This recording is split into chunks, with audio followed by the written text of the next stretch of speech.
जय हिंद। नमस्कार दोस्तों, मेरा नाम है ध्रुव सैनी और आप लोगों का स्वागत करता हूं मैं अपने इस YouTube चैनल पर।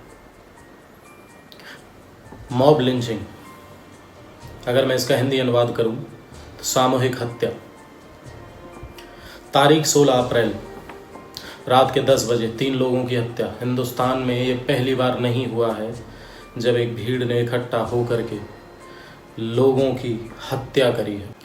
2 साधु, सुशील गिरी उम्र 34 साल, कल्पवृक्ष गिरी उम्र 70 साल, अपने ड्राइवर के साथ अपने मित्र जिसकी मृत्यु हो चुकी थी रामगिरी के अंतिम संस्कार में शामिल होने के लिए महाराष्ट्र से सूरत की तरफ जा रहे थे। वहीं कांदिवली महाराष्ट्र से सूरत जाते के बीच में कासा थाने से महज 40 किलोमीटर दूर एक गांव गिड़चिचले, उनकी गाड़ी वहां रुकती है। वहाँ के वन विभाग के कुछ गार्ड्स ने उनसे कुछ बातचीत करी। उस बातचीत के बीच में ही गांव के आसपास के तमाम लोग इकट्ठे हो जाते हैं। वहाँ कहा सुनी होने से पहले ही दोनों साधुओं पर और उस ड्राइवर पर लाठी, डंडे और ईंट पत्थरों से वार करना शुरू करते हैं। और वो वार तब तक करते हैं तब तक कि उनकी जान ना निकल जाए। दोस्तों, ऐसा पहली बार नहीं है कि हिंदुस्तान में ये पहला केस हो। मॉब लिंचिंग और सामूहिक हत्या के पहले भी हज़ारों केसेस आप लोगों ने सुने होंगे। इंस्पेक्टर सुबोध कुमार बुलंदशहर का भी केस आप लोगों ने सुना होगा। अक्सर मॉब लिंचिंग का कारण बनते हैं जातिवाद, धर्मवाद, राजनीतिक सोच का अलग होना, लैंगिक विषमता, लैंग्वेज का अलग होना, भाषा की विषमता या फिर खान पान की विषमता। अक्सर ये मुद्दे होते हैं जो मॉब लिंचिंग का कारण बनते हैं। इन मुद्दों से भड़क कर के भीड़ जानवर का रूप धारण कर लेती है और किसी एक पक्ष को गुनहगार समझ कर के अपनी अदालत सजाती है। बिना किसी सुनवाई के सामने वाले व्यक्ति को कल्प्रिट मान करके उसे सजाए मौत सुना देती है। ये वो कृत्य है जिसमें ना कोई वकील होता है, ना कोई अदालत होती है, ना कोई सुनवाई होती है, ना तथ्य पेश करे जाते हैं और ना ही आपको वक्त मिलता है अपनी बात करने का। इसका नाम है मॉब लिंचिंग, सामूहिक हत्या। इस इलाके में पहली बार ऐसा नहीं हुआ है।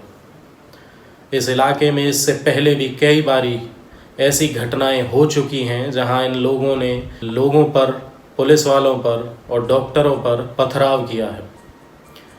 इस घटना से कुछ दिन पहले डॉक्टर विश्वास, जो कि इस गांव से सटे हुए गरीब मजदूर लोगों को सामान मुहैया करा रहे थे, क्योंकि लॉकडाउन के चलते उनकी ज़रूरत का सामान उन्हें नहीं मिल पा रहा था।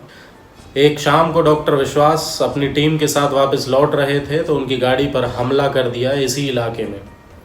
उस दिन भी पुलिस आई थी और उस दिन भी डॉक्टर विश्वास और पुलिस को यहाँ से वापस जाना पड़ा। भीड़ बेकाबू हो चुकी थी, भीड़ ने जानवर का रूप धारण कर लिया था। उससे अगर कुछ और दिन पीछे जाते हैं तो एडिशनल एसपी, जो कि क्योंकि यह गांव महाराष्ट्र और यूनियन टेरिटरी दादर नागर हवेली की सीमा के पास में है, तो यहाँ गश्त लगाने के लिए एडिशनल एसपी अपने दस्ते के साथ जा रहे थे और उसी बीच इसी इलाके के लोगों ने उन पर भी पथराव शुरू कर दिया था। ये एक बार नहीं हुआ है इस इलाके में और ऐसा एक बार नहीं हुआ है हिंदुस्तान में। हिंदुस्तान में अक्सर जाति, धर्म, लिंग, राजनीतिक विषमताएं, खान पान की विषमताएं, रीजन की विषमताएं, इन सब को लेकर के अक्सर मॉब लिंचिंग जैसे, सामूहिक हत्याएं जैसे केसेस सामने आते रहे हैं। कभी गौ हत्या के चलते मॉब लिंचिंग का केस आता है तो कभी जाति के चलते मॉब लिंचिंग का केस आता है, कभी खान पान के चलते मॉब लिंचिंग का केस आता है तो कभी भाषा के अलग होने की वजह से लोगों के मारने की खबरें आती हैं। इन घटनाओं के होने का एक मुख्य कारण हिंदुस्तान के अंदर फैल रही कुरीतियां। मॉब लिंचिंग की शुरुआत यूएस के एक टाउन लिंचनबर्ग से हुई थी। लिंचनबर्ग नाम का एक टाउन था जहां से इस शब्द की उत्पत्ति हुई। ये वो टाउन था जहां पे वाइट अमेरिकन्स और ब्लैक अमेरिकन्स के बीच में खींचातानी चल रही थी।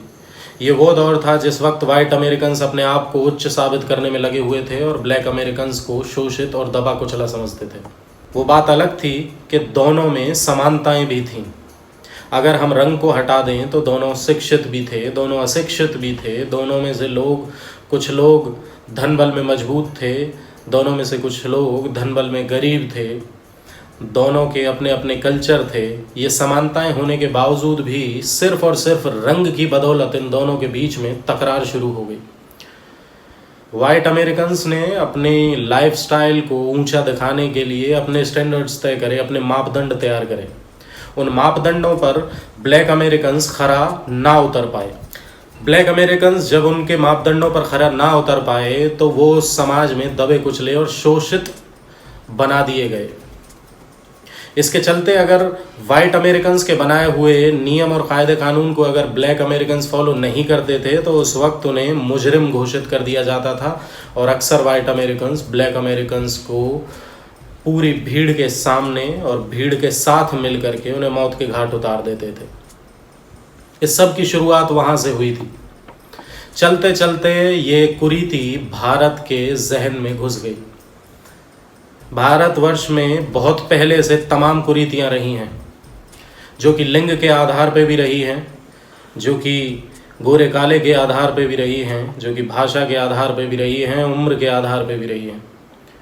कभी नारी को अशिक्षित रखना समाज के लिए अच्छा था हिंदुस्तान में, तो कभी बच्चे की शादी कर देना अच्छा था, तो कभी एक महिला के विधवा होने के बाद उसका खुद चिता में जल जाना सही माना जाता था। ये उन्हीं दिनों की बात है। उस वक्त समाज के ठेकेदार अपने आप में एक कानून तैयार कर लेते थे। समाज के ठेकेदार अपनी खुद की अदालत बनाते थे जहाँ कोई वकील नहीं होता था। यह कहानी उस वक्त की है जिस वक्त शिक्षा अपने पुरजोर पर नहीं थी।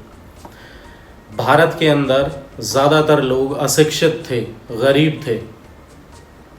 मगर आज जहाँ हिंदुस्तान इतनी बड़ी ताकत है पूरे विश्व में, आज हिंदुस्तान को अच्छी निगाहों से देखा जाता है। आज हिंदुस्तान ने चांद पर विजय प्राप्त कर ली है, मार्स पर विजय प्राप्त कर ली है और तमाम ऐसे औद्योगिक क्षेत्र, शिक्षा के क्षेत्र और तमाम खेल कूद के क्षेत्रों में महारत हासिल करने के बाद, उच्चतम स्थान हासिल करने के बाद भी आज मॉब लिंचिंग जैसे केस हिंदुस्तान की सड़कों पर खुलेआम देखने को मिलते हैं। इस सब के पीछे हाथ हम सब का है। एक बहुत बड़ी वजह हमारा समाज है। ये हमारे समाज की सोच है, ये हमारे समाज के दिमाग की गंदी सोच है कि हम लिंग, जाति, शहर, भाषा और खान पान में विषमता होने पर एक दूसरे से नफरत करने लगते हैं, एक दूसरे को अपना दुश्मन समझने लगते हैं। ये हमारे समाज की एक कुरीति है। इसे उखाड़ फेंकना बेहद ज़रूरी है। इसके लिए कानून बनाना भी उतना ही ज़रूरी है जितना कि हमारे दिमाग से इस कुरीति को निकाल फेंकना। सन 2019 में सितंबर में राजस्थान गवर्नमेंट ने विधानसभा में एक कानून पारित किया था। उस कानून के तहत मॉब लिंचिंग, मॉब मतलब दो या दो से अधिक लोग यदि इकट्ठा हो करके किसी जाति की वजह से, जाति विशेष की वजह से, धर्म विशेष की वजह से, खान पान की वजह से, भाषा की वजह से, रंग रूप की वजह से या लिंग की वजह से किसी इंसान को दोषी साबित करके अगर उसे मौत के घाट उतार देते हैं तो उन लोगों को अपराधी माना जाएगा।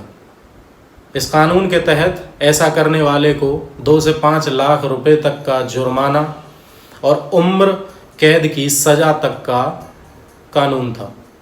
हिंदुस्तान के अंदर सिर्फ और सिर्फ 3 ही ऐसे राज्य हैं जिसने मॉब लिंचिंग के अगेंस्ट, उसके खिलाफ किसी कानून पे काम किया है, जिसमें से एक राजस्थान है, एक मणिपुर है और एक मध्य प्रदेश।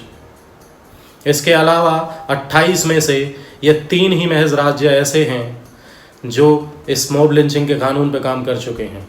बहुत ज़रूरी है इसके ऊपर सख्त कानून बनाना।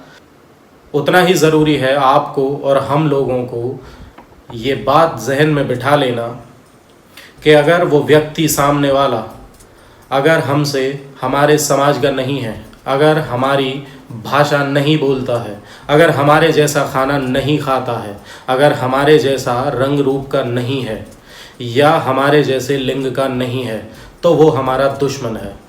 इस छोटी सोच को आप और हम मिलकर ही इस समाज से दूर कर सकते हैं, क्योंकि अक्सर कानून बनाए जाते हैं और कानून तोड़ दिए जाते हैं। कानून बनने के बाद भी इस मानसिकता को धारण करने वाले लोग बाज नहीं आएंगे। वो हमेशा से ये हरकतें करते आए थे और इन हरकतों को करते रहेंगे। आप और हम सब लोग मिलकर के यदि इस विचारधारा को अपने दिल से निकाल दें और तमाम और लोगों तक इस विचारधारा को पहुंचाएं कि हम सभी एक हैं, और अगर कोई व्यक्ति किसी मामले में दोषी पाया जाता है तो कोर्ट बना हुआ है। हिंदुस्तान का कानून सबसे मजबूत कानून है। हिंदुस्तान का कानून विश्व का सबसे बड़ा कानून है। तमाम देशों के कानून के अहम हिस्सों को उठा करके हिंदुस्तान के कानून में डाला गया है। हिंदुस्तान के कानून पर शक नहीं किया जाना चाहिए। इस बात को जहन में रखते हुए हमें यह संदेश खुद में भी लागू करना चाहिए और इस संदेश को समाज में भी पहुंचाना चाहिए, ताकि आगे आने वाली पीढ़ियां हमारे इस कुरीति से न ग्रसित हो पाएं। क्योंकि आज हम उस सदी में जीवित हैं, आज हम उस सदी में कदम रख चुके हैं जहां पर आपकी खुद की मेहनत और आपकी काबिलियत के हिसाब से आपको स्थान मिलता है। आज राजा के पेट से राजा नहीं पैदा होता है। आज डेमोक्रेसी है हमारे देश में। आज किसान का बच्चा किसान नहीं है। आज मजदूर का बच्चा मजदूर नहीं है। आज किसान का बच्चा भी पायलट है और मजदूर का बच्चा भी IAS अफसर। तो आपको ये कुरीति दिमाग से निकालनी पड़ेगी, ताकि आगे आने वाली पीढ़ियां सुरक्षित रहें और हिंदुस्तान में ये कुरीति आगे ना बढ़ पाए। क्योंकि कुरीतियां हमेशा से हमारे जीवन में घर तो कर जाती हैं, लेकिन उसके बाद घुन की तरह हमारे शरीर को अंदर ही अंदर काटती हैं और हमें खोखला कर देती हैं। इन कुरीतियों की वजह से ही हमारा देश कई साल पीछे चला गया था। आज हम बहुत सारे उन्नत देशों से अपना आकलन करें तो हम कई पायदान पीछे हैं। अगर ये कुरीतियां ना होती तो शायद आज हम सबसे उत्तम देशों की श्रेणी में नंबर 1 पर होते। कानून व्यवस्था और सामाजिक व्यवस्था, ये 2 अहम मुद्दे हैं। पालमघर की इस घटना जहां 3 लोगों की निर्मम हत्या कर दी गई, ये इस बात का सबूत है कि आज भी लोगों के जहन में गंदी मानसिकता भरी हुई है। आज भी लोगों को कानून का डर नहीं है। आज भी लोग अपनी अदालत खुद चलाते हैं और अपना मुजरिम खुद चुनते हैं और उसे सज़ा भी अपने हिसाब से देते हैं। ये घटना और ऐसी तमाम घटनाएं अक्सर हमारे जहन में आती हैं, अक्सर हमारी आंखें खोल के जाती हैं, लेकिन हम हर बार इन घटना को देखते हैं।